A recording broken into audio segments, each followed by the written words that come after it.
Welcome, everybody, to another episode of Den Excelsior, the Mostly Marvel podcast. This is episode 127 for the week of, what is it, March 15th, 17th? It's March 15th. The 17th March, will be Sunday. March 15th. And this week we are talking about X2, X-Men. It's X2 or X-Men 2? It's X2 X-Men United is the tagline. X2 X-Men United. The X-Men is just called, the movie's just called X2 officially, really. Yeah. Oh, well, we're united this week with one of our favorite friends of the show, Travis. Yeah. Ricky doesn't waste time. He just you're just in. Yeah, What like Nightcrawler in that movie. He just happens. Welcome. What's happening? It's been a while, man, and I gotta apologize first up. I don't know if you've been on this show in a while, but no, I think was it Black Panther or was it Probably. the Mandalorian show that we did that I never released because I got too busy. Wow. I never released the last 2 episodes of that show because lost tapes. They are lost tapes, and I was feeling bad about it the other day. It just life got too busy. Yeah, it's the problem with that show is I was too anal retentive about the editing, about adding all the different things, so you see all the things that we're talking about, and it just makes the process so much longer. And that's why I like doing this. It's just us shooting the shit for an hour talking about whatever we want. I don't have to edit anything. But yeah, welcome back. I think you've had a lot of things going on, but I don't care about most of them for this show. I just want to know. I just want to know what you've been nerding out on. Oh man, what I've been nerding out on, game wise, everybody's playing Helldivers. The game's great. I chose not to play Helldivers. Oh yeah. Yeah, I played the first one aggressively, for no reason. You just hate decided democracy. To hate it's millions of gamers must be wrong. No, it's that millions of gamers were more right about Baldur's Gate 3. My thing is, why would I ever leave that game? I love it so much. You can play both, dude. I haven't even played I haven't played more than an hour of Baldur's Gate, dude. Oh my god! I finally got to a brothel last night, and I was like, "This is." What are you talking about? You're a traveling brothle. Don't get you are the go around in that game, buck ass naked. Yeah, but I do. I finally got to spend my money on the things. And I don't mean in game actually, but whatever. Yeah, no pants on right. You're like a fish who bought water. Why? Exactly. So Helldivers.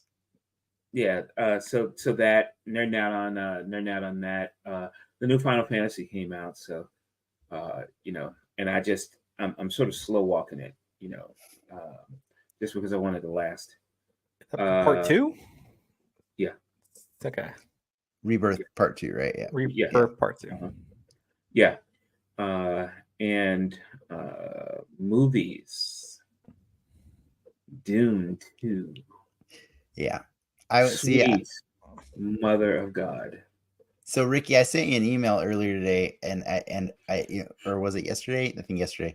And one of the reasons I know I was blabbering about all the things I forgot to say in last week's episode, and the biggest one for me is how did we not talk about Dune 2? It wasn't the Dune crowd. We had a tight show last week. It's because nobody asked me what I nerded out on last week. That's that's why. No, I agree with you, but Travis, do your elevator. Now you have the Dune time.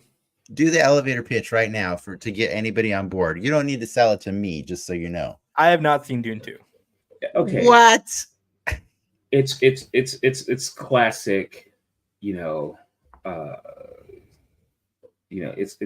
just classic tale, really. This Christ-like figure.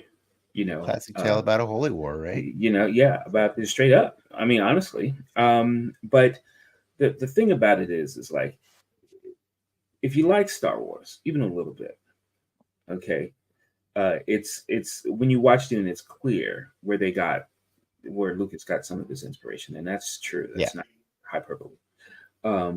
So, it's if you ever wanted to grow up into more like juicy sci-fi, refined sci-fi, refined sci-fi, it doesn't get better than Dune, in my opinion. And this is something that I don't say a lot about movies in general, but you have to see Dune in the movie theater that has the best sound possible. Because when I tell you it is a auditory like extravaganza, like please believe me when I say like there's so much about the powers that are in that universe that are very audio based, right? To just the sound, composition, engineering, and production that was in this movie. Like if you don't see it on the biggest screen and the loudest, possible, system, you are cheating yourself out of an experience that you might not get anywhere else. And I say that as a person who, was working on the Avatar sequels, right? And what I'll say, like Avatar, it's got it in visuals, like especially in 3D, right? But Dune, from an audio standpoint, I defy you to find a more finely crafted experience. Have you seen Madam Web? I stand corrected. Do I butter the popcorn bucket or just go in dry when I watch it? No, you can't go in dry. You gotta, hey man, you gotta butter that. Yeah, you got to. Well, I love your elevator pitch. I didn't realize I was taking it all the way to the 50th floor.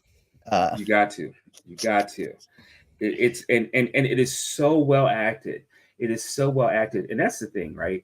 Is that in sci-fi or fantasy or any of these, genres that are sort of like the nerd genres, right? Sometimes that comes at a cost, and that cost is like, the verisimilitude, like, do I believe this? Like, like, do I feel? And there was nothing about Dune that made me feel like, like Harrison Ford said, you could write this, but you can't say this or whatever. Yeah. All of those things, all of those grandiose moments, those moments that, you're like, oh my God, they were believable. They were truly believable and so well acted. I didn't believe Zendaya and Timothée Chalamet, their romance. It was the chemistry was a little off on that. What? Yeah. Like I could tell. White savior. Yeah, I'm not. You haven't even seen the movie, bro. You don't get to. The one scene. The sweaty scene. I wasn't buying. You know what I'm talking about. I'm talking about the scene where Paul's riding a worm, right? Like, oh yeah. They're like teasing him, like, oh, like you're gonna die, and then they do that focus on Shani at that point, and everyone else is laughing, and she's dead serious. She's like, "You're talking about my man." But they're not acting together. I'm saying it's the romance was the only thing I didn't buy. I love them in the movie, but I've seen her with Tom Holland in those movies, and that is chemistry. Do you know what I mean? Like, well, that's also real. Yes. I know, but I'm saying once you've seen the real thing, you can tell when it's fake, right? Zendaya is real, man. She holds it down for her man. Yeah. I felt really proud for Tom while I was watching Dune 2, because I was like, whoa, this I'm not buying it. But other than that, the acting in that movie, like Javier Bardem, oh my God, he owned it. He owned that movie, and he made it into a comedy. He got shafted in the first one. He added comedy to that movie, and it was amazing. Because basically, without spoiling anything, he was like the lovable zealot. Yeah. right? Which is kind of scary And too, right? Yeah. yeah, which is totally Stilgar, you know, and so that was the great part about this is like you could see how gods were, you know, if they weren't real, they could be created. Yeah. Yeah. And so I really love the way that he played, you know, Stilgar in that way, where he was like, he is as down as an apostle can get, you know. So yeah, look, like, I know this movie's going to make $1 billion. It has to make $1 billion. Like, because do they make a third one? Do they do they Messiah? absolutely are. He They already absolutely announced are. it on Colbert a few weeks ago. Yeah. He He's already just waiting. announced it's Yeah, happening. and he's like, I gotta wait for the script. And you know what? Hey, dog, you take your time because I need those kids to get a little older, anyways. Yeah, Denis can do whatever he wants. Yeah, he can do whatever he wants. Where are we at on Blade Runner? His Blade Runner. Is it a You year or know, nay? Okay, I fell asleep through it and never went back. I'm kind of like, I fell asleep in the first one too. Yeah, see, that's the thing. Oh, okay. I was okay with Blade Runner, right? Like, you know, I thought it was cool. You know, it is cool. But I just never, you know, conceptually I thought it was cool. But as a movie, yeah, it's a little long in the tooth, and it's a little, but you know, like there's great things about it, but as a whole, I was never like, oh, I'm a Blade Runner fan, you know, and so. So he just came back and did a very, very beautiful version of the same movie I was kind of about in the first place. Same. That's my feeling. I think that was like the last movie I cried in was that Blade Runner. Because you had to sit there at all? Is that? Yeah, I know, right? No, you cried in Blade Runner, bro. The joy love scene when they like sync up the holograms. I don't even remember that. That's how I was so beautiful. Were you asleep? So asleep. I was so asleep by Oh man, go back and rewatch it. Yeah, the one thing I will say is the difference between the new one and the old one is I actually went back and finished the old one, and I was like, wow, that's a good movie. I never bothered. I think I was just annoyed with Jared Leto. Like I don't know, he just gets on my nerves sometimes. Like he tends to do that. And also like old Harrison Ford isn't like the most entertaining thing to watch on screen anymore. You know what I mean? Like, sure. Wait till you hear who's in Captain America 4. I already know who's in Captain America 4. Is that your way of segueing into the news? Because I think it can be. Unless you want to talk more about nerding out. I caught Code 8 Part 1 and 2 on Netflix. Those are way better than I expected. The first one is way better. It's like superhero stuff. It's not a superhero, it's superpowers. So like it's basically like, hey, like 4% of the population is born with powers, and it almost like X-Men, you know, like people don't trust those people, right? So like what the government ends up doing is like making machines that can outperform these things, and they end up stealing all their jobs. So X-Men. So yeah, it's kind of like that, but without having a super team. They don't have like a ringleader that's like, let's join together and unorganized X-Men. Yes, it's that. So what they do is they just turn to lives of crime, and like they're like bank robbers and stuff like that, you know. And so like, but they have like nicknames for the type of. So when I say their powers are jobs, they literally have people like that hang out outside of like Home Depot waiting for work.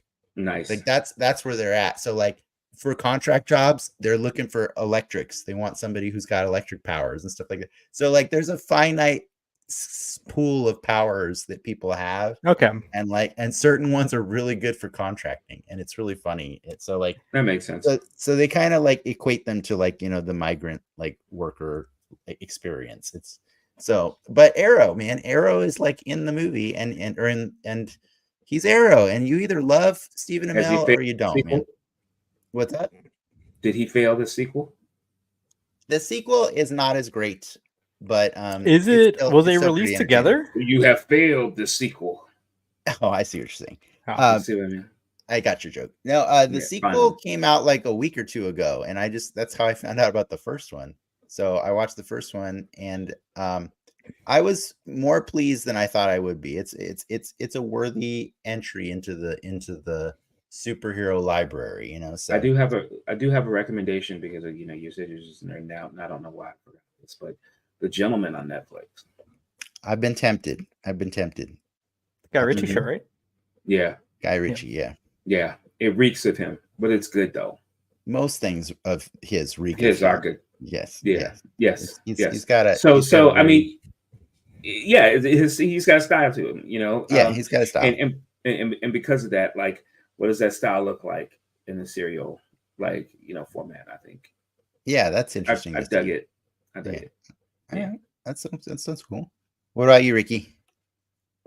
Not much. Anything new? I'm peeking into Shogun. I saw a few minutes. And how did I forget Shogun? That's the show I'm gonna God. watch with the partner. So it's so good. It's good. I'm waiting on that one. It's so good. It's so good. Wait, how did I forget about Shogun? Did you watch the Godzilla show, Travis? What Godzilla show? The Apple TV Godzilla show. Oh yeah. Okay. Did you cry in that one, Ricky? I was tearing up. There's some emotion in that show too. It's Kurt Russell. Yeah, the most dramatic of actors, right? Plissken? Yeah. They got Jack Burton. Why would you say it's Kurt Russell like that? Like I know. We grew up watching Kurt Russell. That man doesn't make us cry. That's almost like I would buy it if he said it's Sandra Bullock or something like that. Yeah. Okay. Like you're telling heartwarming. Two people our age, it's Kurt Russell. Wait, I know his work. I've never cried a single tear in my life in his work. Me either. Yeah. Doesn't mean I don't love him. No. Well, all right. I got nothing else. Then that's. We're just trying to get to know you, Ricky. That's all. All right. Well, do you want to get to know some news? Yeah. Fine, I guess. Yeah. Why?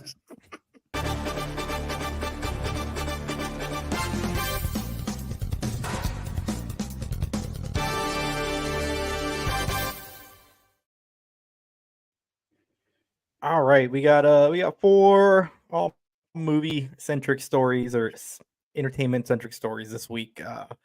Note we are recording this on the 12th, Tuesday, so if shit pops off in the next 3 days, you know why we're not talking about it. Starting off at a convention this past weekend, Sam Raimi made a comment that there is a chance of Spider-Man 4 happening because he has a desire to do it. But if it happens, it will only be at the right time. Are we down with the Spider-Man 4 with Toby and Sam again, or should that book stay closed? I don't know. Like I sure, let's say yes. Let's have that experience and let's let him what is the story that he wants to tell? Like, because that Venom story was a pile of shit. And the original, it was supposed to be with the Vulture, right? Vulture, like the Vulture. Yeah. Do they revisit that? I think that's the big question because I don't want Vulture already. I don't want classic Vulture on screen. I'm sorry. Like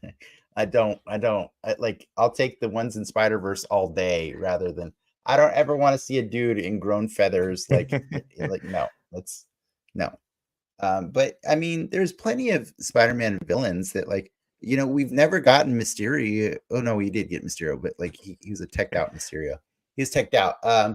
I'm thinking of like classic ones, but like I think they did a lot of the classic ones. Craven. Well, we're getting a movie with that. He's about to get ruined in a few months. So like he's kind of like the last great like Scorpion. Classic one. Scorpion's cool. But I don't think he's like there's not a lot of meat on those bones, you know what I mean? Like there's like a lot of these like the greatest villains for Spider-Man, they're done unless we include, Venom and Carnage, which I don't want to touch that. Like no. So I don't know. There's a ton of stuff he could do. Like the only reason I'm thinking in classic terms is because Sam Raimi only is operating off of what did I grow up reading in the 60s, you know? So like that's how those first 3 movies read. And that's why the third movie reads so badly, because he was forced to use a character that he knew nothing about in Venom, you know, like so yeah, I don't know. I don't know what the story is that needs to be told, but I will say this, like I do like my old Spider-Man stories. I like when I like an old, you know, like 40 something Spider-Man, like that has to do, you know, the sad has to keep doing it. stuff.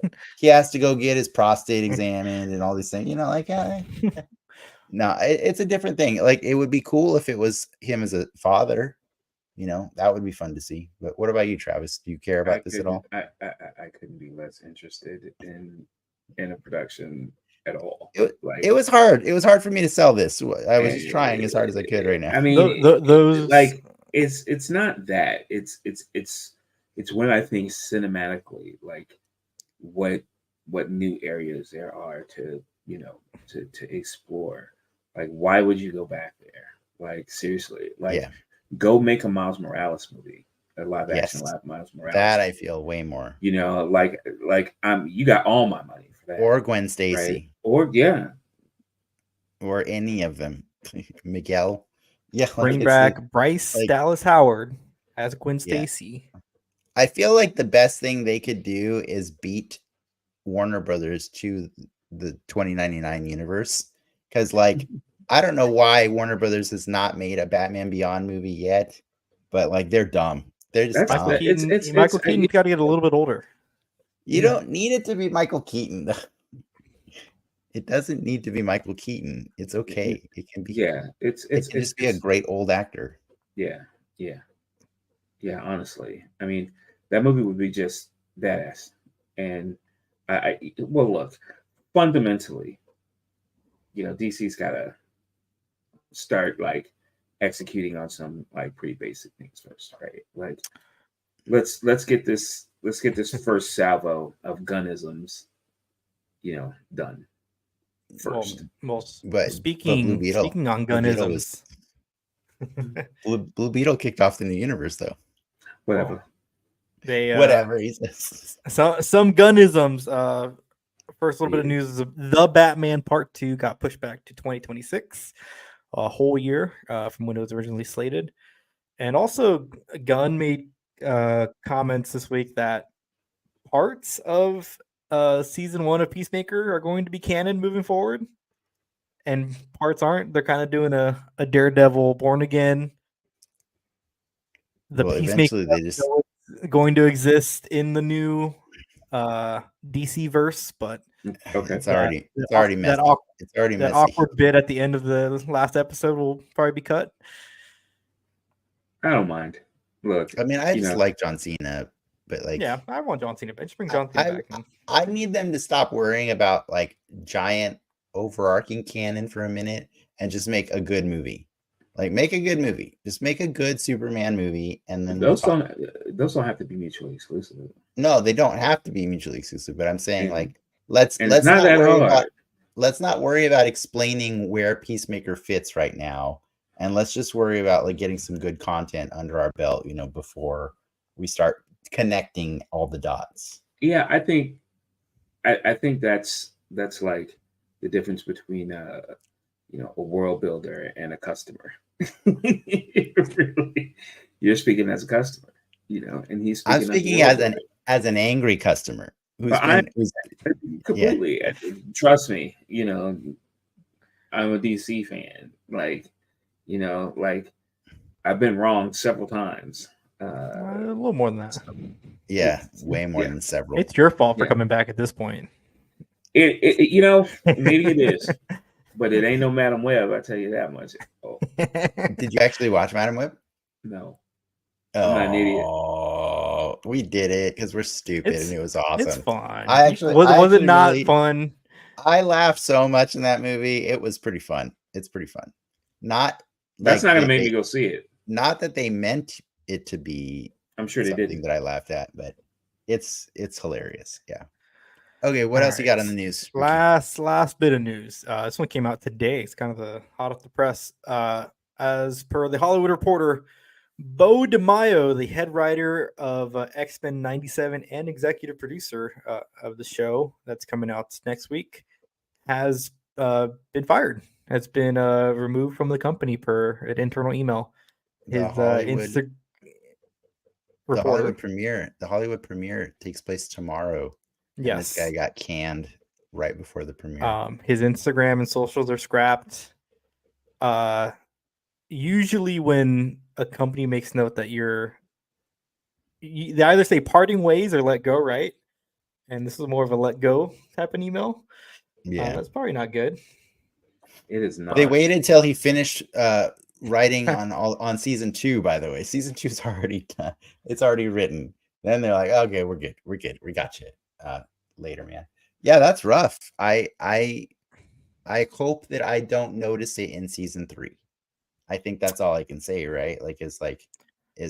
I hope that he wasn't so integral to the process that like it takes a giant drop in quality after he's gone.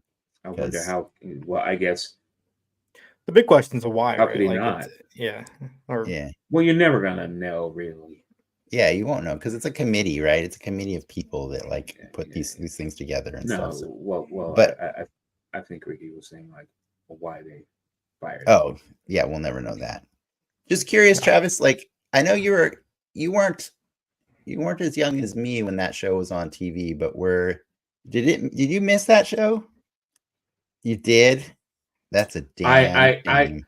I missed that show in a weird sort of way. And what I mean is it was like one of those things that was on and I never really quite paid attention to it because it was sort of, I'm like an animation snob and like the X-Men and that X-Men show always seemed like this Americanized sort of animation that was sort of subpar and I was just like I'm not with it, and I just never really got into it. But I heard it was a great show. Everybody has very fond memories of it. Do you know why people love it so much? Because of Rogue and that meme. not just that. Okay, because because if that was what was going on, then I need to go back and see what it was different back then. It's more because different. Yeah, it's because that show they didn't try anything fancy. Like Bruce Timm reimagined Batman and from the ground up when he did that show. And that show is like a masterpiece. That show is on my Mount Rushmore of American cartoons, right? Batman animated series. But right there next to it actually is X-Men for me because X-Men did the opposite. Instead of building the ground up, they actually really was the first show I've ever seen that used the source material as a direct one-to-one like translation. They just picked the best X-Men stories and put them on TV. And that's so I've already seen it. Yes. Yeah, you have. But it's really cool to see it like how fluidly it goes and how like they didn't really try to dumb it down for the kids too much. You know what I mean? The censors wouldn't let Wolverine murder people on the show, right? So instead he was cutting robots up and like cutting doors open for people and stuff. But I know that part sucks. But other than that, like the story beats that they were hitting, like they take you on that ride. They take you when they're like, okay, it's time to do Dark Phoenix. I guess we got to go to space with the Shi'ar. And you're like, thank you. I appreciate this. We're going to the bananas areas that the X-Men universe goes to. You know what I mean? Like they do all of the stuff. So like if you're a fan of the comics, it's like the Cliff's Notes, like really well done. Like where you just get to see all the highlight reels of the X-Men.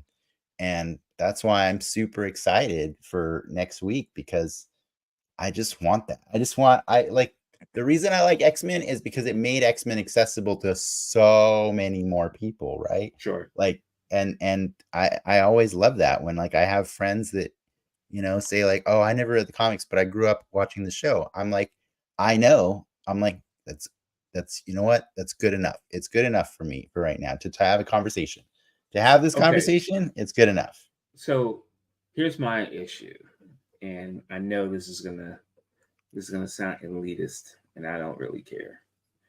Like I'm looking at X-Men 97. Mhm. And then I turn and I see What If. And then I look at 97 and What If, 97 What If, and I go, why? Like, why choose that style? Oh, I'm there with you. It just like there's better styles out there, Looks and like you've gone with this bootleg one. Borderlands. Yeah, and so to me, I'm like, I can appreciate it from a nostalgic standpoint. Cost. They're going for cost. Yeah, I can understand it from a nostalgic standpoint and from a cost standpoint. But I'm just like, All right, fine. I'll enjoy my party without you. I'm excited. I'm so excited for next week. I'm happy that Are they releasing them all, or no? They're dosing them out. We're 2 and then 9 weeks. Mm-hmm. Okay. Yeah, but we can dip into our spotlight to kind of wet our X-Men whistle here a bit.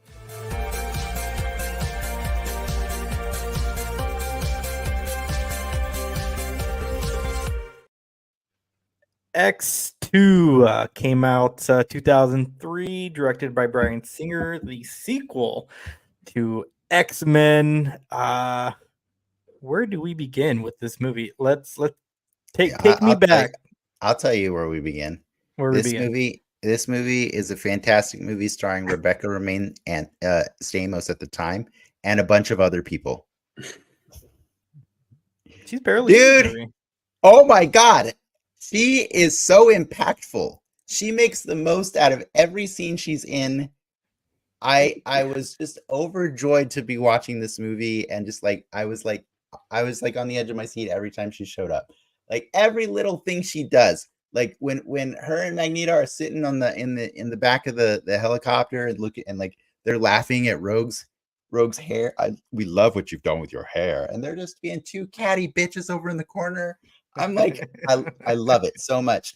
But honestly, like, and I know I jumped a gun. We didn't even summarize this movie, but like the whole point of X-Men is they're this great metaphor for discrimination and so many of the injustices in the world. And like there is one scene that I remember watching in theaters that it got me so good for so many reasons, and it was the scene right after Magneto and Mystique have saved the X-Men, and they're camping out in the woods at night, and you see Nightcrawler and Mystique share a moment together. And as a nerd who grew up reading these comics, I was like, dude, that's mother and son. Like, and I'm waiting for it to be, because you can see they clearly look related, like in this movie too. And they're both blue as hell. Yeah, they're both blue as hell, right? I would have asked, hey, what clubs do you go to? But he asks her the most, because he's a very innocent character in this movie, and he asks her, like, why, if you have this amazing ability, why don't you just disguise yourself all the time? And Rebecca Romijn does not have many lines in this movie at all. But when she says, because we shouldn't have to, and leaves, to me, that's X-Men. That's everything, right? Like that. And I feel like the older I get, the more powerful that one line is. Like it summarizes the entire thing. Everything else is just eye candy, right? Like everything else in X-Men is just like superfluous. Don't get me wrong, I love watching it and stuff, but we shouldn't have to is the entire point of this universe. And so I thought it was cool that she had one of the most powerful lines in that movie. And also she like smiled and flipped off the bad guys every time she was like doing her acrobatics and all this crazy shit. She's just amazing. And so like I said, in the first movie, she carried a lot of the weight of coolness. And I feel like in this movie, she steals the show for me. So like, yeah, the story is pretty simple, right? It's if you've never read God Loves, Man Kills, it's just that. William Stryker hates mutants, and he's going to do anything he can to stop them. He kidnaps Professor X and builds a dark cerebro, and he's going to use it to kill all the mutants in the world. And that is literally the comic book. And I think it's really cool that they did such a pretty faithful adaptation. But everything outside of that is just like, oh look, Logan's got a mysterious past. We might learn five extra tidbits about that past and stuff. And yeah, and all the other X-Men are there. Like they're just there. Cyclops gets a raw deal in that movie. I'm done. I'm gonna sit back. You guys can rebuttal or say whatever you want about this. Take me back to 2003. What was your guys' kind of hype coming into this? Were we up on the upswing with the first X-Men movie, or was this kind of more of a wait and see? Where were we at watching X2 when it came out? I think the first X-Men movie that came out was pretty legit. This is pre-MCU. This is pre we are 5 years pre-MCU at this point. Yeah, like at this point, to me, the only Marvel movie that was faithfully executed was Blade, and it wasn't even really a Marvel movie in that way. Yeah. And Marvel just cinematically just sucked. As far as I was concerned. And then X-Men came out, and I was like, wow, that's really good. And you have to understand, like, this was a pretty precarious time. Like, because when these superhero movies came out, you had to do so much. You had to explain everything to people. You had to tell them what the mutant is. You had to do all this stuff, and it's funny because it reminds me of because I make video games. It reminded me of how you had to make a video game before the Unreal Engine or the Doom engine came out. You had to make your own engine. You had to make your own world every single time you made a superhero movie. And so just certain things weren't accepted, and so every movie was like a prequel to some degree. But that's why Patrick Stewart and Ian McKellen are so pivotal in the first movie. Absolutely, absolutely. They do all the world building for you. They really anchor that universe down. But they do so much of it in the first movie that they don't really need them to do that in the second movie. And so they take Professor X offline for a lot of the movie too, right? Yeah, this movie, and I'm trying to think before that to me, and I'm just gonna put this out here, when Cap calls Mjolnir to his hand and the crowd goes wild, right? To me, I had never felt that sort of energy in a movie. Okay, the first for a superhero movie. And the first time I really felt that energy was at the beginning of X2 and that Nightcrawler scene. And it was because it was the whole time you're reading comic books and you're seeing this progression of panels, and it really is storyboarding as far as a movie is concerned, right? And you're thinking to yourself, how would this look like IRL, right? How would this really look? I mean, it would have to look badass, right? And so when Nightcrawler came on the scene and kicked everyone's ass in the room, and he's teleporting, and he's he's bamfing all over the place, and you can see him cock back and one, and then when he teleports, he's following through, and you're oh my God. After that scene happened, and I'm in the movie theater with all these people, and everyone goes, oh my God. And I'm sitting there going, yeah.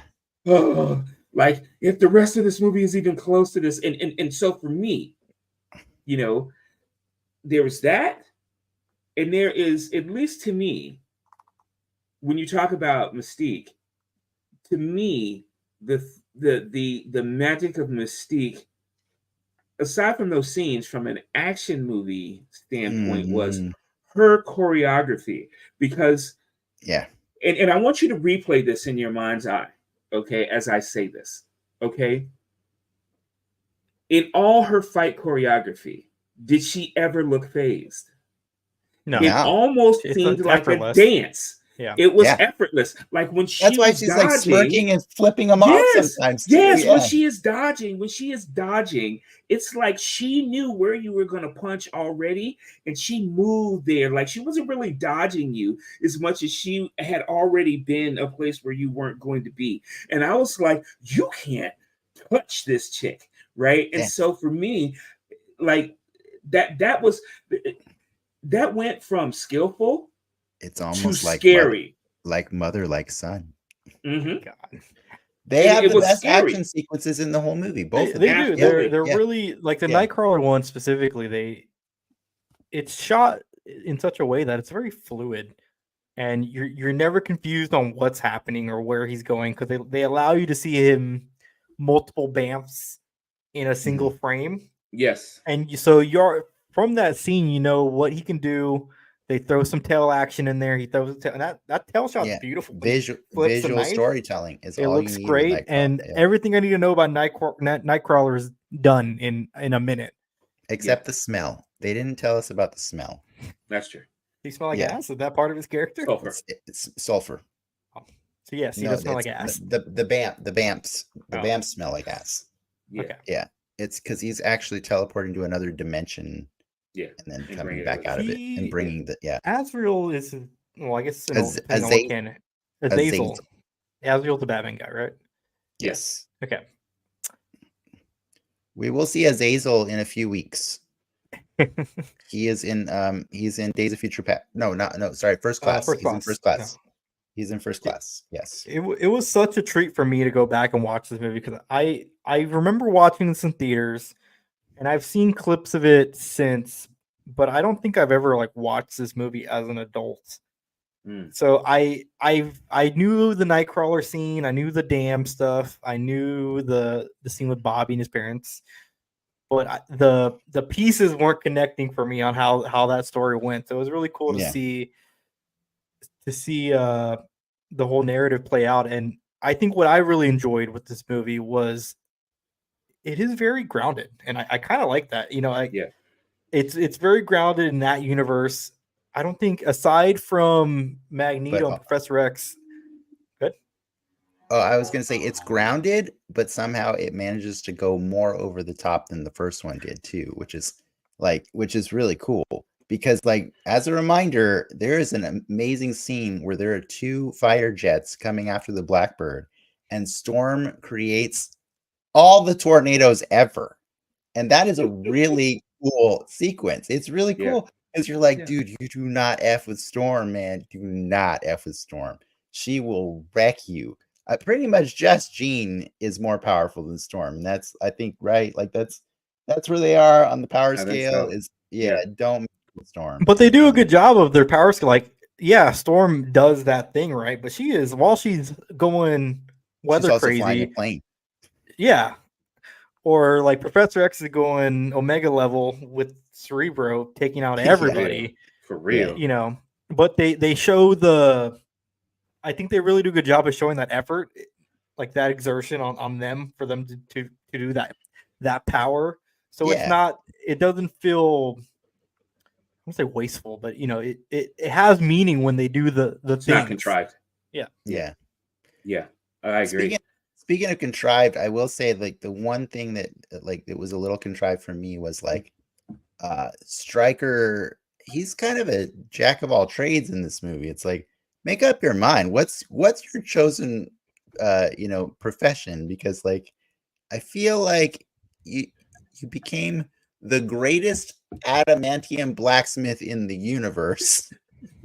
But also you have this whole other thing you really want to do, which is kill mutants and stuff. Like, it's like, I understand that they kind of took two concepts and fused them together to give, Wolverine at this point is your lead. And so you've got to give him something to do and some character arc. I know, right? That's how I feel. Like, I guess is how I felt. Because, like, as an X-Men fan, I know that the world does not revolve around Wolverine. Thank you. And I really do love that Magneto says that to him twice in two Okay. movies. In 2 movies, he's like, once again, you think everything's about you. But And he it's like, sells toys. I know he sells toys. So I felt like Stryker had to be like hodgepodge, like, you know, mashed together with another character just to make it so that, you know, not only is what he's doing really like crazy and severe, but also he's intertwined in Wolverine's tragic I history. didn't know that. Stryker in the comics doesn't create Wolverine.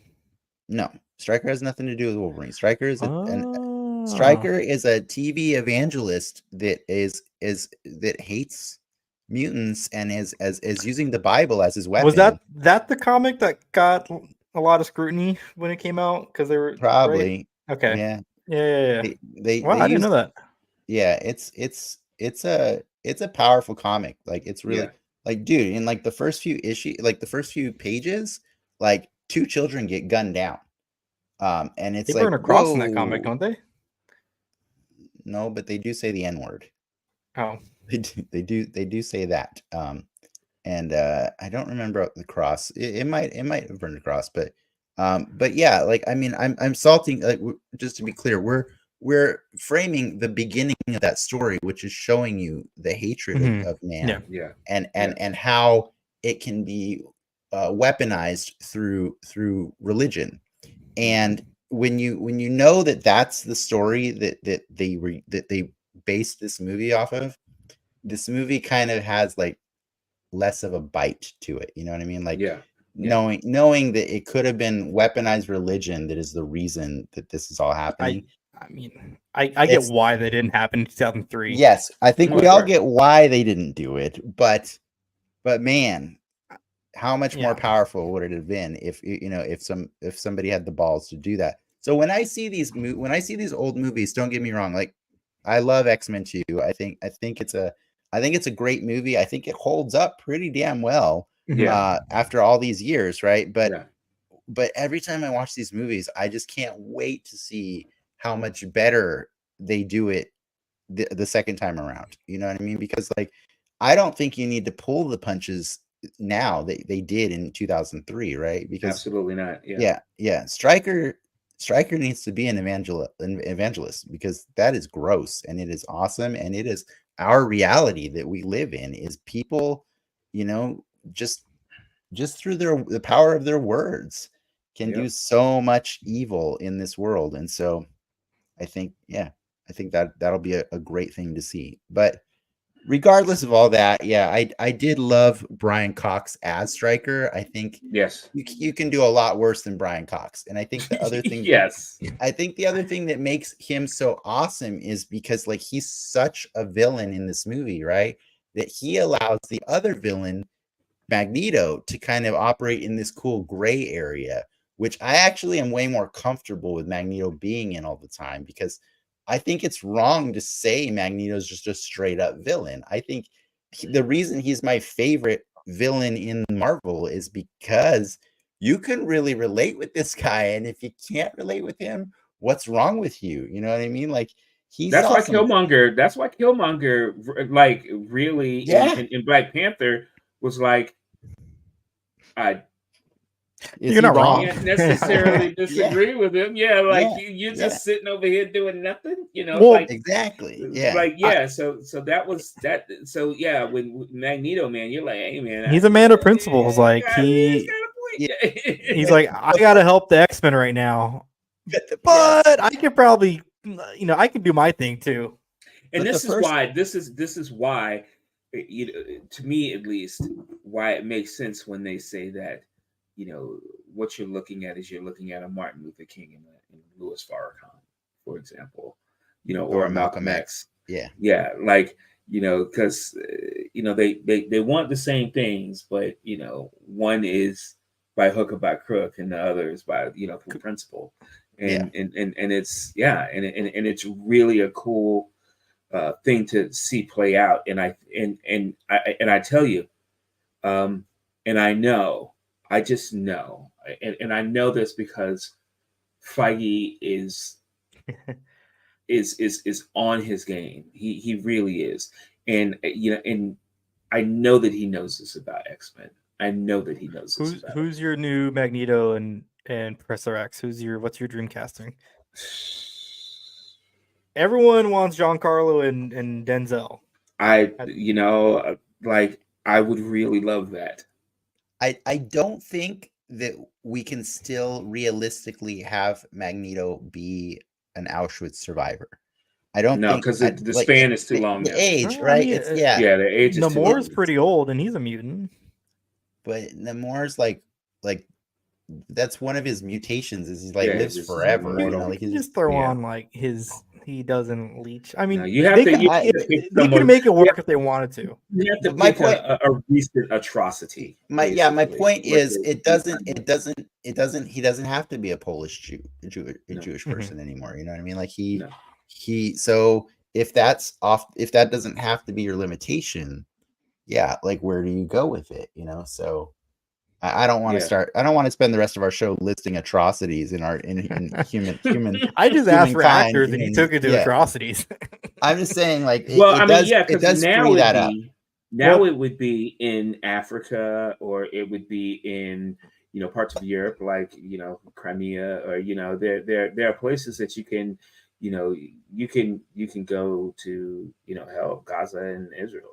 At this point, I mean, there's enough of these places where whole scale atrocities are done that you can be timely in that way, because that's the tragic part about the human existence now. Like Iron Man, right? There's not a shortage of people who are just jacked up. Well, right. They took Iron Man and they said they just replaced Vietnam with the Middle East. Yeah, and it's like, that works. I'll flip it for a second. Does most modern incarnations of, I guess, recent of Professor X, he's not in the chair anymore. Does our new Professor X still operate with the chair? Yeah, I think you keep the chair. But look, Dennis, I mean, you can speak a little bit more authoritatively, on this, of course, but I think that, I think there are certain defining characteristics of characters, and Professor X, even though in the comic book, there are times where he's walking around, it's just not my Professor X. It's just like kicking around.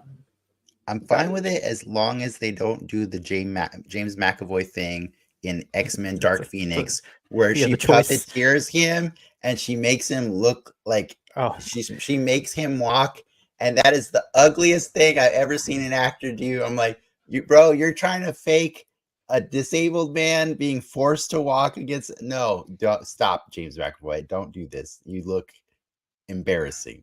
I actually I always in general prefer when an actor, if they can hire a disabled person to play the part, that's even cooler for me. I understand. I've always given Patrick Stewart a pass because he's actually probably the best disabled actor or faker I've ever seen in a movie. I watch his legs like a hawk when I'm watching those movies, and it's impressive. Like, it's impressive how committed he is to it, because James McAvoy sucks at it, just so you know. I'm just telling you. Yeah. And so does that douchebag from Avatar. But no, I think it's intrinsic to the character. I don't think I would want him to not do it, but I would rather he just be that way, and don't tell me the origin story, because I think that's the grossest part of First Class, is the whole time I'm just sitting there annoyed, waiting for him to get paralyzed. And I'm like, what is that experience, that I'm sitting in a movie waiting for a man to get paralyzed? Don't do that. I don't want that. But I do get why they have walking actors, because in his mind, he doesn't have that restriction. But I mean, you could always CG it, whatever. It's fine. Yeah. But what else about this movie do you want to talk about before we go? Because I do have one thing. I mean, do you guys know who my favorite X-Man is? Colossus? No. Were they in this movie? I've been told that my choice of X-Men favorite makes me like cops. You like Cyclops? Cyclops is my favorite X-Man. And boy, did he get done dirty in this movie. See, Like, and that's so bad. Look, one of them was going to get the short end. Look, and I'll say this until I'm blue in the face. I'll say it one more time, really quick. Like, to me, Cyclops is Maximus from Gladiator, and he is a field general to the nth degree. Like, he is that battle coordinator that makes X-Men, and not only that, the last thing you want to be is on the receiving end of that blast. Like, it is, yeah, and I've never seen that. But the also thing about him is he's a man of principle, right? Yes, and he is so bought into everything that Professor X has taught him that he's he the believes number one guy. Yeah, he believes it more than Professor X. Yes. And so, like, it hurts my heart to know, like, when I read God Lives Man Kill, the way they beat Stryker in that movie is on national TV. Cyclops talks him down, like, he basically explains why everything he's doing is wrong, and how it's so important for all of us to find a way to live lives filled with hope rather than hate, and so it's this awesome thing. And then they go back home in the epilogue of that story, and Magneto's like, hey, we only staved this off temporarily, it's going to get worse, you guys want to join up with me? And for a split second, Charles wavers, and he's like, man, I've been doing this thing so long, maybe we do go with Magneto. And once again, Cyclops stands up and says, yo, this is not what you taught me. All right. Like, we have to do things that the means matter just as much as the ends. Right. And when you hear Cyclops say that, and then you go and watch X2, and he just gets like knocked out by Jean Grey, and it's like, what is the point of this character in this movie? Yeah. It's so frustrating to me. Yeah, I hate it. Yeah. So it keeps this movie from being higher on my list of best superhero movies ever, but it's still pretty high up there. Like, I would say, like, for me, Travis was saying those nerd moments. Like, I gotta say, I probably felt them 2 years earlier in Spider-Man. But the Nightcrawler thing puts this thing in a high pedestal compared to most movies from back in this time. I will agree with that for sure. Just curious, before we get going out of here, where does this one rank in all of your X-Men movies, including Deadpool's? Ooh. Like, is this one of your favorite ones, or is this like your least favorite? Like, I know, it's no one's least favorite for sure. Top 3. I remember liking First Class a lot, but I saw it when I was 15, maybe. So at least for right now, I think this movie lives in my top 3 for sure. I really don't. I don't hate the Deadpool movies, but I don't love them as much as other people do. But I think the Deadpool movies are the most X-Men movies that we've ever gotten for sure. There's heart in this movie that I don't think the recent films captured. That's true. And I think there's something to be said about that. There's this movie saying something, and that's kind of cool. Yeah. For me, I think honestly, this is my favorite X-Men movie. Like, the Deadpool movies get a lot of the nerdy stuff accurate. Like, they get it really good. But the problem with the Deadpool movies is we replace the mutant hatred with fun, dick and fart jokes and all this, and gore and violence and stuff, which is all great. It's very entertaining. But for me, this movie is the pinnacle of conveying what that experience is. And if you can't see the thinly veiled metaphor that's going on in this universe, then you're probably the guy that's complaining that X-Men 97 looks too woke. So don't that's where we'll end it next week, ladies and gentlemen. We'll be talking. Are we talking X3 next week with a little bit of 97 peppered in? We're gonna do it. We're gonna do it. Stay tuned. Thank you, Travis, for joining us. And with that, true believers, enough said.